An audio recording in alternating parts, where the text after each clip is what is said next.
আমরা দক্ষিণ আমেরিকা নয়, তবে দক্ষিণ আমেরিকার একটা ফসল যেটা হচ্ছে কিনোয়া।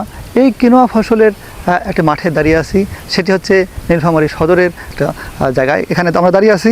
আমরা সেই লাভজনক একটি ফসল, সেই ফসলটা হচ্ছে অত্যন্ত জলবায়ু সহনশীল এবং পুষ্টি সমৃদ্ধ এই কিনোয়া। এই গাছটি অনেকটা আমার বথুয়া কিংবা আমাদের যে চেনোপোডিয়াসি যে গ্রুপ, এই গ্রুপের একটা ফসল, যেটা এখানে এই গাছটা প্রায় 3 থেকে 4 ফিট 5 ফিট এরকম পর্যন্ত হতে পারে এবং এই পুষ্পমঞ্জরিগুলো এরকম থোকায় থোকায় উপরের দিকে এটা হয়। এর মধ্যে যে দানাগুলো তৈরি হয় সেটি আসলে একটা সিউডো সিরিয়াল এবং এতে অত্যন্ত পুষ্টিগুণ সম্পন্ন। এর মধ্যে যে প্রোটিনের পরিমাণ বেশি, কার্বোহাইড্রেটের গ্লাইসেমিক ইন্ডেক্স এটি কম এবং এর মধ্যে যে ফাইবার আছে, যার জন্য এটি কিন্তু অত্যন্ত পুষ্টি সমৃদ্ধ।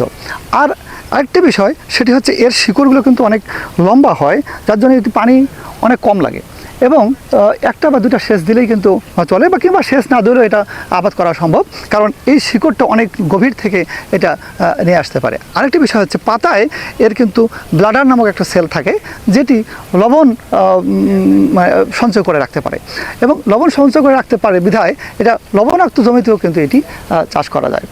যার জন্য এই ফসলটাকে একদিকে যেমন আমরা সুপারফুড বলতে পারি, আরেকটা ক্লাইমেট রেজিলেন্ট একটা ফসল এটিও কিন্তু আমরা বলতে পারি। যাই হোক, আমরা কথা বলবো এই ফসলটি যেটা আবাদ করেছেন আমাদের আশরাফুল ভাই। ভালো না, তার মুখ থেকে একটু শুনি এটা কেমন, মানে এই ফসলটা করে কেমন লাভ পাওয়া যাচ্ছে, আপনি কয় বিঘা করছেন এবং 1 বিঘা প্রতি খরচ কেমন? আলহামদুলিল্লাহ স্যার, আমি আপনার বর্তমান সময়ে রোগবালাই অনেক ছিল, কয়েক বছর থেকে চাষ করতেছি। আপনার সহযোগিতা আমার রোগবালাইটা অনেক কম হয়েছে। তারপরে হচ্ছে বিভিন্ন ইউনিভার্সিটি আপনার মাধ্যমে আমি উঠে আসা, তো এটা আমি হচ্ছে চাষ করতেছি। মূল এটা লাভবান হচ্ছে এটা, যেহেতু এটা রবি শস্য, এটা করে আমাদের বড় মৌসুম মূল ধান চাষ করা যায় সরিষার বিকল্প হিসাবে।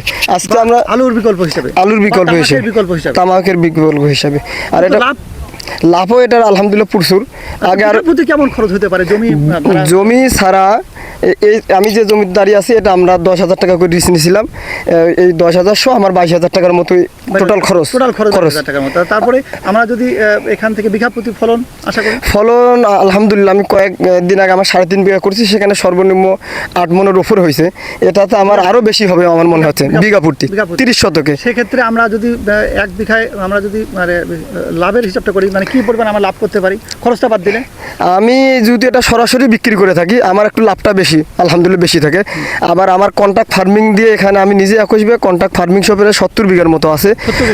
তাদেরটা হিসাব যদি করি আমি, তাদের নিজস্ব জমি হলে সর্বোচ্চ 15,000 টাকা, আর তারা বিক্রি করতে পারবে 5 থেকে 6,000 টাকা মনে। যদি 6,000 মনে 48,000 টাকা, এখানে 15,000 টাকা বাদ দিলে তার 33,000 টাকা। আর যে মূল বড় মৌসুমের ধান সেটারও কোনো ঘাটতি নেই, সেটা করা যাচ্ছে। সেটার পাতা ধরে পরে আমরা যে কাণ্ডগুলো আমাদের অর্ধেকে কেটে নেই, এটা মাটিতে থাকে, সার তৈরি হয়। জি স্যার, আর উপরে অংশটা যেটা আমরা বললাম যে এটা একটা সুপারফুড থাকে এবং এর যে গ্লাইসেমিক ইন্ডেক্স এটি কিন্তু 53-র মতো, বা যেখানে চালে প্রায় 70 বা 73-এর মতো এরকম। আর এটা উচ্চ পুষ্টিগুণ সমৃদ্ধ। তাহলে এটা আমরা কীভাবে রান্না করে খেতে পারি? এটা যদি আমরা 1 কাপ হচ্ছে যে কিনুয়া নেই, তাহলে অবশ্যই 4 কাপ পানি দিয়ে প্রচুর পরিমাণ বৃদ্ধি পায়। এটা সিদ্ধ করার পরে আমরা খিচুড়ি, পায়েস, বিরিয়ানি, পেস্তা, পোলাও যা আছে সব করে খাওয়া যায়, ভাতের মতো খাওয়া যায়। ভাতের মতো। পায়েস, আমি তো পায়েস খেয়েছি, খুব সুস্বাদু লাগে। এটা আমি 100% একটু খেয়ে নেই, তাহলে আর রোজার কষ্টটা এটা আমি হচ্ছে কয়েকদিন খাইছি, মানুষগুলো গল্প করতেছে। আমি 2 দিন সারাদিন কোদাল পারছি, আলহামদুলিল্লাহ কখনো মনে হয়নি রোজা আছে। কারণ হচ্ছে কি, এটার মধ্যে একদিকে তো উচ্চ প্রোটিন আর মানে কার্বোহাইড্রেট আছে এবং কার্বোহাইড্রেটের গ্লাইসেমিক ইন্ডেক্স কম থাকার কারণে এটি কিন্তু অনেকক্ষণ ধরে এটাকে এনার্জি রিলিজ করে।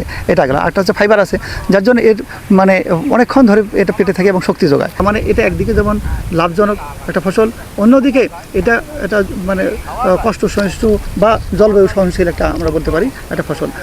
খুব অল্প যত্নে এটি কিন্তু আবাদ করা যায়। আবার এদিক থেকে মানে অর্থনৈতিকভাবে লাভবান হওয়া যায়। আমরা যদি বলি রংপুর অঞ্চলের যে আলু না করে যারা এই ধরনের সুপারফুড করে আপনার মতো, তাহলে নিশ্চয়ই তারা লাভবান হবে ইনশাআল্লাহ। ধন্যবাদ সকলকে।